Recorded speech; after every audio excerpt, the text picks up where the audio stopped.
નમસ્કાર મિત્રો, આજે આપણી સાથે જિગ્નેશ મેવાણી જોડાયા છે અને જિગ્નેશભાઈ એ વડોદરા જઈ રહ્યા છે અને વડોદરા વિદ્યાર્થી આંદોલનના જે પ્રશ્નો છે, નીટનો જે પ્રશ્ન છે, નીટના પેપર લીકનો જે પ્રશ્ન છે, આખા દેશમાં જે આંદોલન ચાલી રહ્યું છે એના વિશે જનજાગૃતિ માટે એ જઈ રહ્યા છે। ગુજરાત પોલીસ એમને પકડી લેશે કે પછી કાર્યક્રમ કરવા દેશે એ આપણને ખબર નથી, પરંતુ જે રીતે પોલીસ વિદ્યાર્થીઓ પર અત્યાચાર કરે છે અને વિદ્યાર્થીઓને ધમકી આપે છે કે યુનિવર્સિટી માં એમની સામે પગલાં લેવાશે, તો જિગ્નેશભાઈ આપ જણાવો કે શું પરિસ્થિતિ છે, આપ શું કાર્યક્રમ નું આયોજન કરી રહ્યા છો ગુજરાતમાં, પછી રાજસ્થાનમાં અને પછી મને લાગે છે દિલ્હીમાં, એના વિશે વિગતે જરા વાત કરો।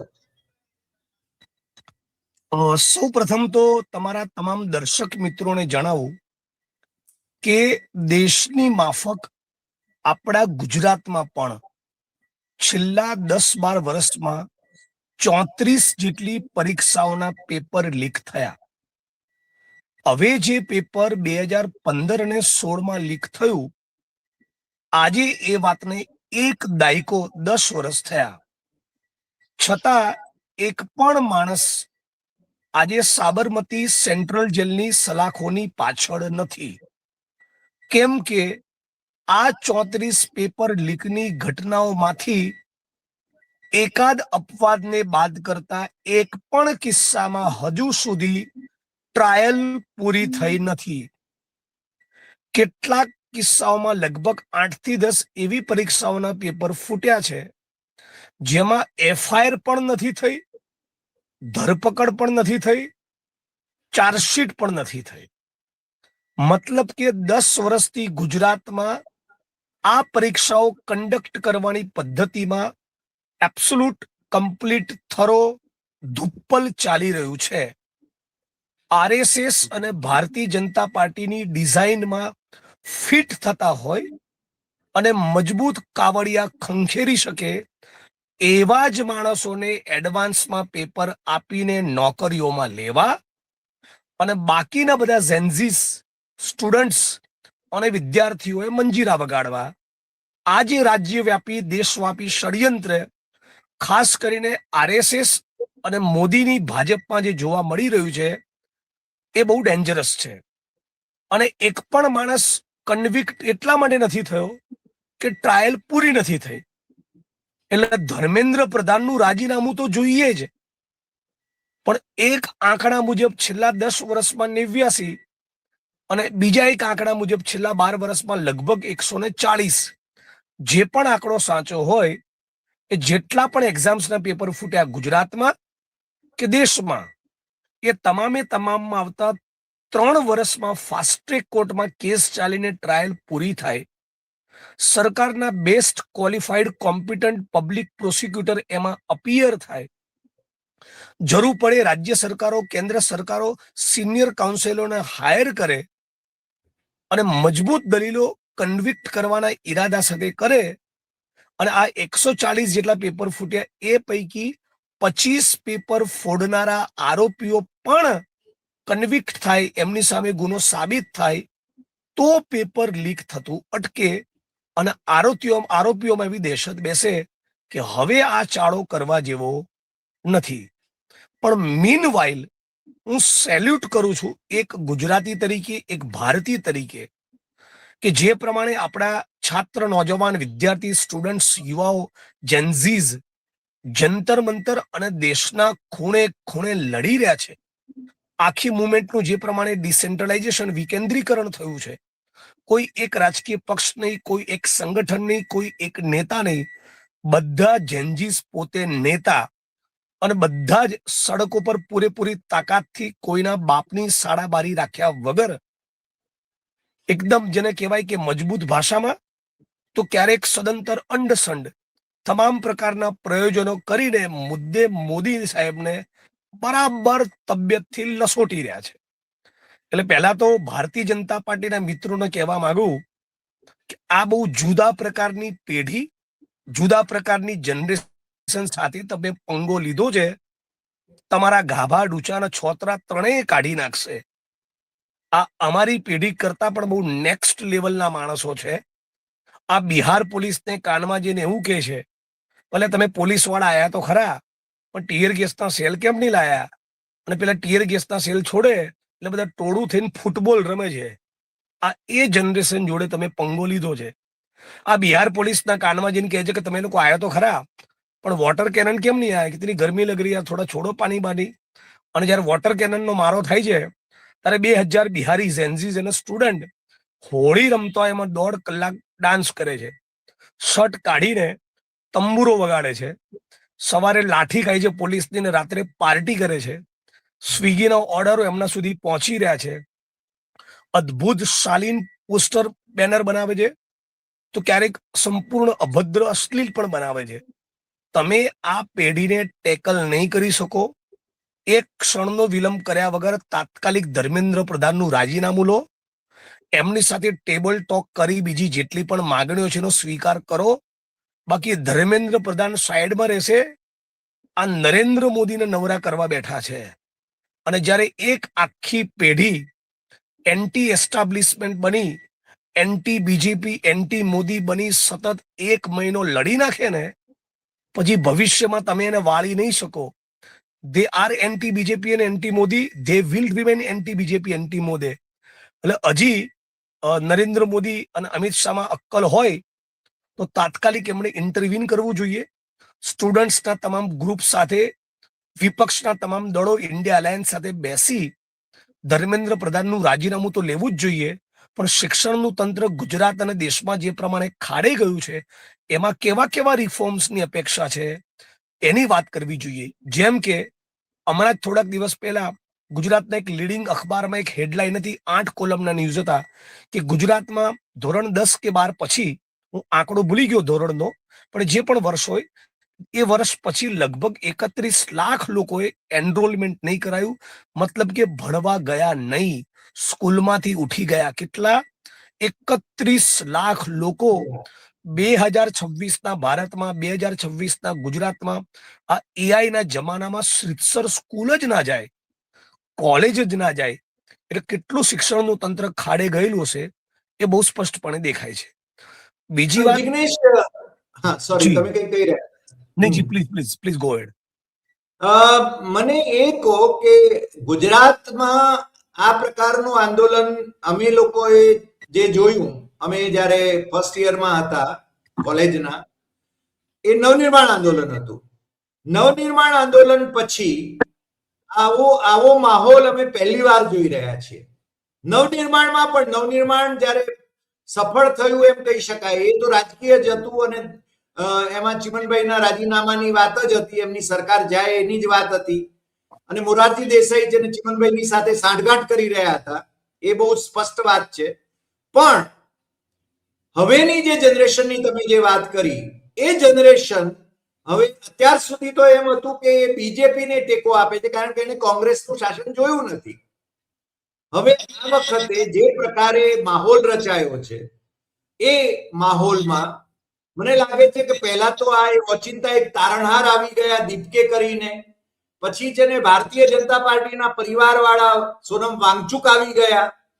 તમને એવું લાગે છે કે આ સોનમ વાંગચુક અને દીપકે એ મોદી શાહની સરકારે સ્પોન્સર કર્યા હોય કે આ મુખ્ય મુદ્દાઓ ઉપરથી ધ્યાનને ડાયવર્ટ કરવા માટે? ને હવે છે ને એ આંદોલન, વિદ્યાર્થીઓનું આંદોલન, એ એમના કંટ્રોલમાં રહ્યું નથી એવું લાગે છે. એમ એવું છે કે હું કોઈના ઉપર એ કોઈ નક્કર એવિડન્સના અભાવમાં ટિપ્પણી કરું કે કોઈ અનિચ્છનીય વાત કરું તે ઠીક નથી. પણ હવે આ આંદોલન કોઈ જિગ્નેશ મેવાણીનું કે અભિજીત દીપકેનું કે સોનમ વાંગચુકનું રહ્યું જ નથી. દિલ્હીમાં પેલી છોકરી પોતાના એક હાથથી પોલીસની વાનને રોકીને જે ઊભી રહી, એને મુંબઈમાં રાઈટ, એને XYZ કોઈ પોલિટિકલ પાર્ટી સાથે લેવા દેવા નથી. રાઈટ. એ જ પ્રમાણે બિહારમાં જે બધા છાત્ર નોજવાનો લડી રહ્યા છે, અને જે એક્સેપ્શનલ સ્પિરિટ અને ઉર્જાના તાકાત એ લોકોએ બતાવી છે કે જે પ્રમાણે ઇન્ક્લુડિંગ મારી સોસાયટી મેઘાણીનગર ત્યાંથી છોકરાઓ બધા સ્વયંભૂ જંતર મંતર ગયા છે. એટલે આ કોઈ એક પક્ષ કોઈ નેતાનું આંદોલન રહ્યું નથી. બીજું કે જે પ્રમાણે અમાનવી રીતે વિદ્યાર્થીઓને માર્યા, એટલે આપણી વિદ્યાર્થીઓની છાતીમાં રીતસર શારીરિક સેક્સ્યુઅલ ઇન્ટેન્શન સાથે અડપલું કરતા 2 પોલીસ કોન્સ્ટેબલોના વિડીયો ક્લિપ્સ આપણે જોયા છે. એક અને બીજા ડીસીપી અનેક હશે. લાંબાએ બીજા અનેક હશે. બીજા અનેક હશે, રાઈટ. એટલે જેને કહેવાય સેક્સ મેનિયાક પ્રકારના માણસો સેક્સ્યુઅલ ઇન્ટેન્શન સાથે સેક્સ્યુઅલ અબ્યુઝ કરવા માટે જે પ્રમાણે ભીડનો લાભ લેતા હોય એ પ્રમાણેના કૃત્ય કરતી પોલીસ ઝડપાઈ. પ્રત્યેક પોલીસ કર્મી આવો છે નહીં, હોઈ જ ન શકે, પણ પોલીસની અંદરના કેટલાક આવા અવળચંડા મેનિયાક પ્રકારના તત્વોએ જે હરકત કરી, પછી પોલીસની લાઠીની ઉપર જે ખિલ્લા લગાડીને માર્યા, માથા ફોડી નાખ્યા, 20-22 વર્ષના છોકરાઓને, ઇવન 15-16 વર્ષની દીકરીઓને પણ ફ્રેક્ચર કર્યા, હાથ પગ મચકોડી નાખ્યા, માથા ભાગ્યા, પગ તોડ્યા, હાથ તોડ્યા, બેરહેમીપૂર્વક અમાનવી રીતે 2 દિવસ જે માર્યા છે. આ જે માર પડી છે, સ્ટુડન્ટ, એમની પેઢી અને એમના મા બાપ એ બિલકુલ હવે ભૂલવાના નથી. એ વાત તય છે, એ વાત એકદમ નક્કી છે. એટલે હજી જો આ આંદોલન 10-12-15 દિવસ ટકી ગયું તો મોદી સાહેબને બહુ ભીંસ પડી જવાની છે. રાત્રે 12 વાગે ઉઠીને પછી ઇન્સ્ટાગ્રામ સ્ટાઇલમાં વિડીયો બનાવે કે રાત્રે 2:30 વાગે બનાવે, હવે એનાથી મેળ પડવાનો નથી. આજે બરોડામાં મારો કાર્યક્રમ છે, અમે લોકો પણ પ્રોટેસ્ટ કરી રહ્યા છીએ. ગઈકાલે 1500-2000 માણસ ગાંધીનગર હતા, વરસતા વરસાદમાં લોકો ઉભા રહ્યા, સ્પોન્ટેનિયસ બધા લોકો આવી રહ્યા છે. એ કોઈ જિજ્ઞેશભાઈને જોઈને પણ નથી આવી રહ્યા. બધાને પોતાને કંઈક કરવું છે, રોડ ઉપર ઉતરવું છે. અને થોડુંક હળવાશના ટોનમાં કહું, મારું પોતાનું એનાલિસિસ એવું છે આ પેઢી માટે કે જેન્ઝીસ અત્યારે દેશને, જેને કહેવાય ને, આખી ઇન્ડિયાની સ્ટ્રીટ્સને ઇન્સ્ટાગ્રામની વોલની જેમ ટ્રીટ કરી રહ્યા છે. એટલે ઇન્સ્ટાગ્રામની વોલ ઉપર જે લખાય, જે પોસ્ટર મુકાય, બેનર મુકાય, જે ચિત્રામણ કરાય, એ બધું જ એકદમ ફ્રી માઇન્ડ બનીને કોઈનું પણ લોડ લીધા વગર ઇન્ડિવિજ્યુઅલ ફ્રીડમ અને લિબર્ટીને બરાબર ચેરિશ કરતા હોય, સેલિબ્રેટ કરતા હોય, એ રીતે સડક પર ઉતરીને નાચી રહ્યા છે, ગાઈ રહ્યા છે. અને સવારે લાઠીચાર્જ અને રાત્રે નાચગાન થતું હોય, એટલે એમાં અતિ સિરિયસનેસ પણ છે અને બિલકુલ સિરિયસનેસ ના લાગે એવા તત્વ પણ છે. એટલે જેને કહેવાય ને, બહુ ફની લાગે ક્યારેક અને ક્યારેક બહુ સિરિયસ લાગે, એવું અદ્ભુત કોમ્બિનેશન છે. એટલે હવે ઇન્ડિયાની પોલીસ પ્રશાસન અને મોદીની સરકાર એ અમને કઈ રીતે ટેકલ કરવા એમાં ભગવાઈ ગઈ છે. રાઈટ. પણ ગુજરાતમાં તમને કેવો રિસ્પોન્સ લાગે છે? આખા ગુજરાતની વાત કરીએ તો ગુજરાતમાં રિસ્પોન્સ સારો છે, પણ હજી લાકડા તોડ નથી. હું આપના માધ્યમથી ગુજરાતના બધા જ સ્ટુડન્ટ, યુવાનો અને જેન્જીસને ખાસ કહું કે જે સંખ્યામાં આપણે આઈપીએલની મેચ જોવા અમદાવાદના મોટેરા સ્ટેડિયમમાં જઈએ છે, એટલીસ્ટ એના 20%, 25-30 હજાર લોકો એકવાર સડક પર ઉતરીને ઇન્કલાબ કરે, ભગતસિંહ અને ડોક્ટર બાબા સાહેબ આંબેડકર અને સંવિધાનનો ફોટો હાથમાં લઈને કહે કે we want the resignation of Dharmendra Pradhan, અને આ બધાને મારવા માટે જવાબદાર હોય ગૃહ વિભાગ. એટલે આ બધાને મરાવનાર માણસ તો અમિત શાહ છે.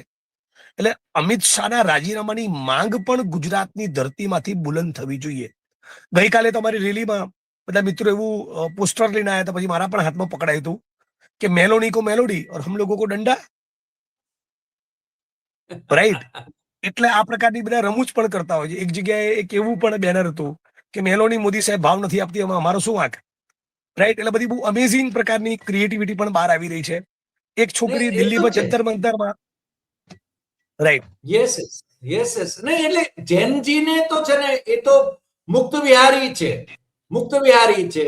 અને એમાં ભારતીય જનતા પાર્ટીને ટ્રોલ આર્મી જે છે, એ પેલી ગાળો જે લખાય છે એનો ઉલ્લેખ કરે છે, અથવા તો પોલીસ વાળા 2-4 પોલીસ વાળાઓના હાથ ઉપર ઈજા થઈ એની વાત કરે છે. પણ પેલી છોકરીઓના ગુપ્તાંગ ઉપર છે ને દંડા એમણે ભોંક્યા, એની વાત એ નથી કરતા.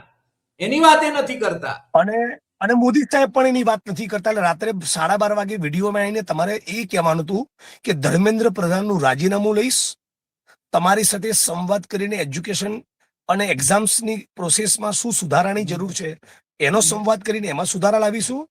અને જે ગુપ્તાંગમાં દીકરીને દંડા માર્યા, જે પેલા ડીસીપી લાંબાએ પેલી છોકરીને તમાચા માર્યા, અને જે લોકોએ લાકડી પર ખીલીઓ ભરાવીને પોલીસ કર્મચારીઓ તમને માર્યા, એ બધા આઈડેન્ટિફાઈડ થયેલા હોય. 24 કલાકમાં એમને ફક્ત સસ્પેન્ડ નહીં કરીએ, એમની સામે ફોજદારી ગુનો દાખલ કરીને ધરપકડ કરીશું. આ નરેન્દ્રભાઈએ કહેવાનું હતું. એટલે આ બિલકુલ ના ચાલે. અને હું તો માનું છું કે ધર્મેન્દ્ર પ્રધાનનું રાજીનામું થઈ જાય, એજ્યુકેશનની પોલિસીમાં રિફોર્મ્સની જાહેરાત સરકાર કરે, એ પછી પણ આ ડીસીપી લાંબા જેને પેલી દીકરીને કારણ વગર લાફા ઝીક્યા, લાફા માર્યા, પછી અશ્લીલ ગાળો બોલી, પછી બીજા પોલીસ કર્મચારીઓ છોકરીઓની છાતી પર હાથ નાખ્યા, પાછળ ગુદાના ભાગે દંડો મારવાની કોશિશ કરી, આ બધા જ લોકોની સામે પણ 1 વર્ષમાં ટ્રાયલ પૂરી કરી એ લોકોને કન્વિક્ટ કરાવવા જોઈએ ભારતની સરકારે. તમે આજે ધારો કે વડોદરા જઈ રહ્યા છો, ગઈકાલે તમે ગાંધીનગરમાં હતા, ગાંધીનગરમાં જેનજી નો એક ઉહાપો મચ્યો. હવે તમે આજે વડોદરા છો, વડોદરા પછીના શું કાર્યક્રમો છે? વડોદરામાં પણ એમએસ યુનિવર્સિટીએ ધમકી આપી છે વિદ્યાર્થીઓને, ગુજરાતની યુનિવર્સિટીઓએ ધમકી આપી છે, દિલ્હીની યુનિવર્સિટીઓએ ધમકી આપી છે. વિદ્યાર્થીઓનું ભવિષ્ય બગાડવાની ધમકી એ આપવામાં આવે છે. વિદ્યાર્થીઓ પોતાને એક્સપ્રેસ ન કરી શકે. મને લાગે છે કે આપણે ભણતા હતા ત્યારે છે આવી ધમકીઓને આપણે વશ નહોતા થતા. બિલકુલ. એટલે મને લાગે છે આ વિદ્યાર્થી ઝેન્ઝીસ પણ આવી ધમકીઓને બિલકુલ વશ થવાના નથી. અને મને પાક્કી ખાતરી છે આવી ધમકીઓનો ફાયદો જ થશે. જેટલું દમન, જેટલી સ્પ્રિંગને દબાવશો એટલી તાકાતથી ઉછળીને બહાર આવશે. આ ભારતીય જનતા પાર્ટીની જે બહુ ચરબી ચડી હતી ને, તાલુકા પંચાયતની ચૂંટણીમાં, જિલ્લા પંચાયતની ચૂંટણીમાં, રેલીમાં, પ્રોટેસ્ટમાં, આંદોલનમાં, એક બાબતમાં બધાને દબાવવાના, પત્રકારોને, એડિટર્સને, યુટ્યુબર્સને, એનજીઓને, ટ્રેડ યુનિયનને, એક્ટિવિસ્ટોને, કોંગ્રેસના મિત્રોને, વિપક્ષી પાર્ટીઓને, આ જે દાદાગીરી હતી એની સામેનો એક પ્રકારનો રિવોલ્ટ છે. અને આ જે બધા ઝેન્ઝીસ જે લડી રહ્યા છે એમના પેરેન્ટ્સને પણ મનમાં એવું છે, ઇવન ત્યાં સુધી કહું પોલીસના કર્મચારીઓમાં લાખો લોકોમાં એવું છે કે બરાબર લાગના આવ્યા છે, ઠોકો તમે તારે, આ લોકો આ જ લાગના છે. એટલે એવી ભાવના બધા લોકોમાં પડી છે. અને મને લાગે છે કે બધું સરસ થશે. અને તમે કીધું એ પ્રમાણે આજે બરોડામાં કાર્યક્રમ છે, આવતીકાલે અમદાવાદમાં એક એનેક્સીમાં નાનકડી મિટિંગ કરી રહ્યો છું, જેમાં સિરિયસ થોડી ટોક થાય કે ધર્મેન્દ્ર પ્રધાનના રાજીનામા પછી શું, કેવી શિક્ષણની પદ્ધતિ જોઈએ, નવી સરકારી ક્વોલિટી સ્કૂલ બને, રાષ્ટ્રપતિનો દીકરો અને સફાઈ કામદારનો દીકરો એક બેન્ચ ઉપર બેસીને ભણે એવી સમાન શિક્ષણની પદ્ધતિ હોય, બધી જ સ્કૂલોમાં પર્યાપ્ત માત્રામાં ટીચર્સ હોય, એ ટીચર્સને પોતાને એવી તાલીમ મળેલી હોય કે એને ખબર હોય અને વર્ગખંડમાં સમજાવી શકે કે આઈડિયા ઓફ ઇન્ડિયા એટલે શું, ઇન્ડિયાની ફ્રીડમ મુવમેન્ટમાં કોણ હતું કોણ નહોતું, આપણા કોન્સ્ટિટ્યુશનલ વેલ્યુઝ શું છે, આપણી ગુજરાત અને દેશની સંત પરંપરા શું છે, આપણી મિલીજુલી સંસ્કૃતિ શું છે, એ બધાથી લેસ, એ બધાથી તૈયાર શિક્ષકોની પેઢી હોય, ખાલી પડેલા સરકારી પદોમાં ભરતી થાય, ભરતીની પ્રક્રિયા એકદમ નીટ એન્ડ ક્લીન હોય, ભરતીની પ્રક્રિયામાં હસમુખ પટેલ વાળી ન કરવામાં આવે. આ જે વ્યાપક સવાલો છે એને લઈને એક ટોક, એક સંવાદ અમે 26મી કરીશું. પછી 27મી થી 31 જુલાઈ સુધી હું પોતે સળંગ 5 દિવસ 6 દિવસ કોટા છું, ત્યાં રોજ અમારા કાર્યક્રમો થશે. અને 1 ઓગસ્ટે કોટામાં મોટી 5000 લોકોની રેલી પ્લાન કરીએ છીએ. પણ NSUI, યુથ કોંગ્રેસ અને કોંગ્રેસ પાર્ટી ઇન જનરલ આખા ઇન્ડિયાના 28 સિટીમાં 28 કલેક્ટર કચેરીના ઘેરાવનો કોલ 1 ઓગસ્ટે આપેલો છે. અને એ બધી ઉર્જાનો સરવાળો કરી 9 ઓગસ્ટે ચલો દિલ્હી. જિગ્નેશ, એક છેલ્લો અણિયાળો પ્રશ્ન તમને, કદાચ તમે જવાબ આપવાનું પસંદ કરો કે ન કરો, કારણ કે તમારી જ પાર્ટીની વાત છે આ. ડોટાસરા જ્યારે મને લાગે છે શિક્ષણ મંત્રી હતા ત્યારે જે પેપર લીક રાજસ્થાનમાં થયા હતા, અશોક ગેહલોતની સરકારમાં હશે, તો એમણે કહેલું કે મેં થોડાક આ લીક કર્યા છે કે હું રાજીનામું આપું. જો એમનું રાજીનામું ન પડ્યું હોય તો તમે જેને આ ધર્મેન્દ્ર પ્રધાનનું રાજીનામું કેમ માંગો છો? ફંડામેન્ટલ કારણ એનું એ છે કે જેટલા પણ ભારતીય જનતા પાર્ટીના શાસનમાં એક્ઝામ્સના પેપર લીક થયા એમાં સ્પષ્ટપણે આરએસએસ અને બીજેપીના પદાધિકારીઓ, હોદ્દેદારો મલ્ટિપલ સ્કેમ્સમાં પકડાયા છે.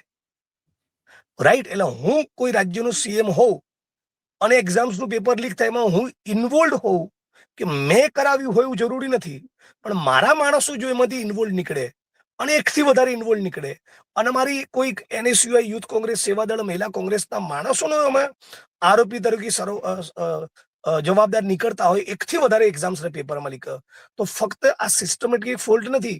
સિસ્ટમેટિક ફોલ્ટની સાથોસાથ ભારતીય જનતા પાર્ટીના આશીર્વાદ અને ભારતીય જનતા પાર્ટીના કારણે ફૂટી રહેલા પેપરો છે. આ એ બંનેમાં અંતર છે. નહીં, પણ જેમ નડ્ડાએ છે ને વિગતો આપી, નડ્ડાની પાસેથી અપેક્ષા એવી હતી કે એ છે ને કદાચ ધર્મેન્દ્ર પ્રધાનનું રાજીનામું જાહેર કરવા માટે પ્રેસ કોન્ફરન્સ લે છે, પણ એમણે તો પાછું તમારી સરકારોએ શું શું કર્યું, પેપર લીક કેવા થયા એની શરૂઆત કરેલી, એટલે કે ઉપરથી આંદોલન વધારે ભડકે એવી. પણ હું તો કહું, હું તો પર્સનલી એવી વસ્તુને પસંદ જ કરતો હોઉં છું. અમારો personal as a citizen opinion છે. એક્સ પાર્ટીની સરકાર હોય, વાય પાર્ટીની સરકાર હોય, ઝેડ પાર્ટીની સરકાર હોય, જ્યાં જે ખોટું થયું હોય, મીડિયા, યુટ્યુબર્સ બધા ક્વેશ્ચન કરવા જ જોઈએ. બધાની લાયબિલિટી, અકાઉન્ટેબિલિટી ફિક્સ થવી જ જોઈએ. યુટ્યુબર તરીકે કાયદાનું કુંડાળું બોલીને તમે બોલો, તમારી સામે બી એક્શન થાય અને 2 ટર્મના ધારાસભ્ય જિગ્નેશ મેવાણી પર પણ એક્શન થાય. એકાઉન્ટેબિલિટી અને રૂલ ઓફ લોની ઉપર ના પત્રકારો હોવા જોઈએ, ના પોલીસ હોવી જોઈએ, ના જજીસ હોવા જોઈએ, ના મીડિયા કર્મી હોવા જોઈએ, ના સિટીઝન હોવા જોઈએ. વેલ, આખું આંદોલન આમ તો જ્યાંથી પ્રગટ્યું છે એના મુખ્ય ગુનેગાર કહી શકીએ તો એ તો chief justice of India Suryakant છે. આપણે તો બંને જણા લોયર પણ છીએ, એડવોકેટ છીએ, પણ હકીકત એ છે કે એમણે જો આ બેરોજગારોને કોક્રોચીસ અને પેરેસાઇટ્સ ન કહ્યા હોત તો કદાચ આજનો દિવસ આ આંદોલન આની ઉગ્રતાએ ન પહોંચત. પણ આજે નરેન્દ્ર મોદીને માટે બહુ જ જોખમી દિવસ છે એમ કહી શકાય. ધર્મેન્દ્ર પ્રધાનનું રાજીનામું લઈને હજી પણ એમની સરકારને બચાવી શકવાની એમની પાસે તક છે, પણ એમને કદાચ બચાવવાની કોશિશમાં એ લાગેલા છે. આજે જિગ્નેશભાઈ, આપ અમારી સાથે જોડાયા એ બદલ આપનો ખૂબ ખૂબ આભાર. ફરીને મળીશું નવા એપિસોડમાં નવા વિષય સાથે. નમસ્કાર.